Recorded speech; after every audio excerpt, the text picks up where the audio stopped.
Welcome one and all to another Monster Monday, the best way to start your week. Though I've got to be honest for this one, I actually built this guy a while back to fulfill a request. However, I did want to keep in line for the creatures from Monster Hunter Wilds, and with the Rampapolo pummeled, we finally made it to the railgun wyvern, the Rey Dau.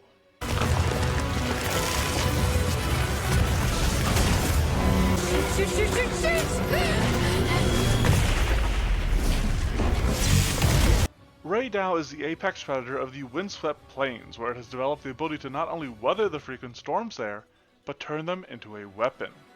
It soaks up the lightning and electricity of these storms to charge up its attacks, and when it does so, it uses that same electricity to convert the sand and grit along its body into crystalline glass to enhance its strikes. Interestingly, the fulgurite it creates in this manner is said to clatter in a very distinct way that warns off other monsters, which the people of the region use to create fulgurite shards to protect their communities. That doesn't directly relate to how this monster functions, but it is some very fun lore building of the world. Regardless, the Rey Dau has a fun array of abilities for me to work with, and I started by building it as a dragon, which is almost a rarity among the so-called wyverns from Monster Hunter that I build. But I did decide to follow the lead of a few drakes, and also include the electricity trait. This might be an overstep, as the Rey Dau simply harnesses electricity, and even now I'm about to talk myself out of using it. But before I can do so, we'll just go ahead and move on and build the Rey Dau as a level 14 creature. It's an apex predator that is mentioned to only really be threatened by the Arkveld, who I'm not familiar with, and Seregios, which I have built before at level 15.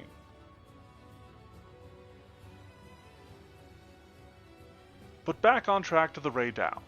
Its tremendous might affords it an extreme strength, which is meant to translate the weight of the blows that felt apparent even when I was just watching videos of it.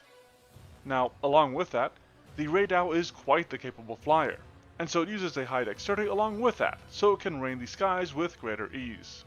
However, with both of these top tier values, I used a moderate value for its constitution, and then a low value for its wisdom, with its intelligence being more animalistic and lower than those.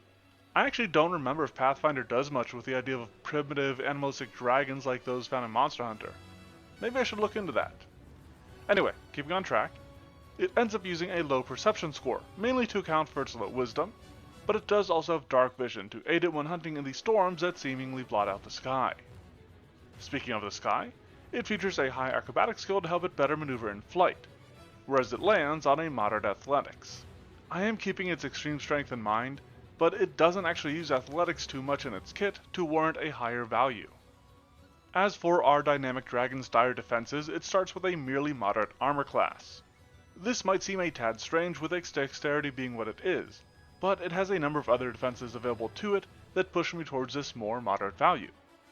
It does also couple that with a moderate pool of hit points, but the Rey Dau is both immune to electricity and moderately resistant to physical damage, based on the way that weapons of a certain sharpness will simply bounce off of its hide. On the other hand, it does have a sizable weakness to cold damage, as I ended up just rolling the Rey Dau's typical weaknesses to cold and water into one. Notably, the Rey Dau does have the components I also love to include, and which feature a high AC for players to hit. Beyond that, its reflex is a high value based on its similarly high dexterity, and I kind of kept with that trend for the rest of its saving throws. That is, its fortitude is a moderate value and its will is a low value, which fit quite nicely for a big, burly, but ultimately animalistic sort of dragon. Now, in regards to its offenses, the Rey Dau is equipped with an admirable arsenal of attacks, but they all use a high attack bonus, giving us a focus on the Rey Dau's aggressive nature. Most of these are melee strikes, though it does have a single range strike in the form of Zap. The Rey Dau releases lots of little bursts of electricity that I decided to represent as a strike rather than a whole ability. They deal low damage, since they are range attack, and they use the Arc trait from Starfinder, giving it a way to spread the lightning love a little bit. Its tail and wings both deal moderate damage, but the former has slightly better reach and the Sweep trait, while the latter has the Agile trait to help balance them out, though the wings do have another feature that we'll see in a little bit. However, before we can get to that, the Rey Dau does also have a Horn strike which deals high damage. This is certainly its most straightforward strike and doesn't have any other bells or whistles to it, which means that we can finally get into some of the other aspects of our roaring, rampaging railgun of a reptile.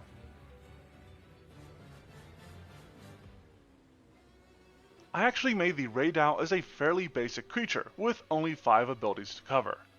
The first big one, and sort of its centerpiece, is Lightning Eruption.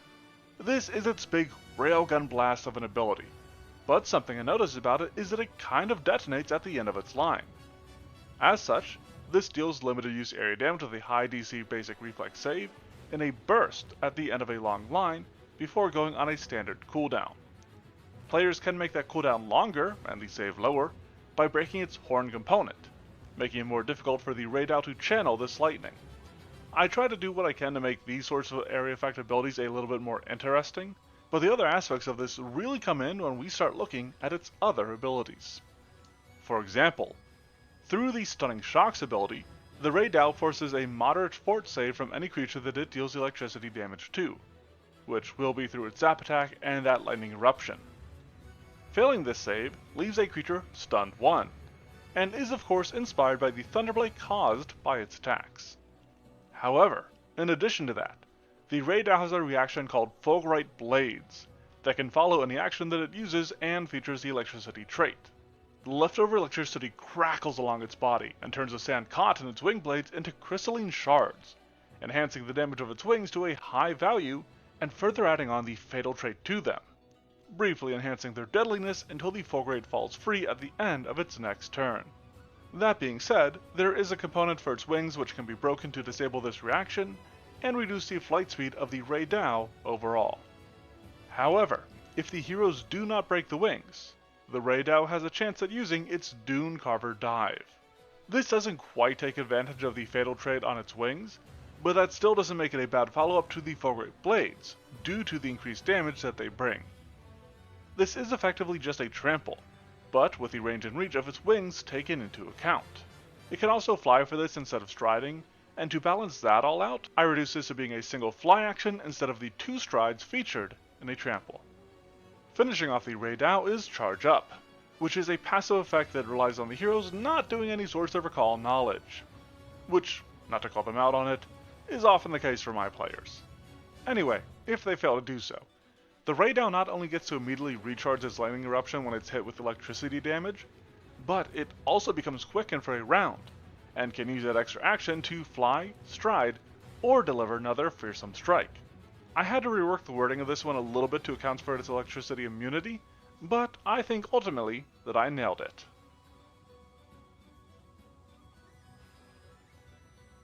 Naturally, I had to make some gear for the Rey Dau, and because I didn't think its weapons were anything too crazy or interesting, I landed on making some armor from it.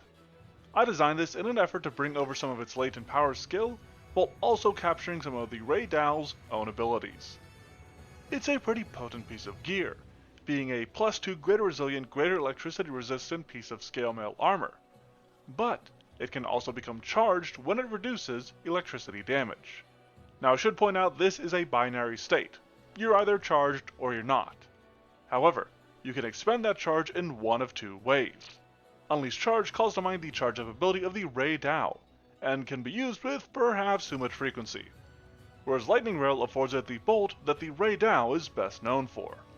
I don't mind giving gear a bit more juice now and again, but you might want to slap a limit on that Unleash Charge, akin to the one featured in Lightning Rail.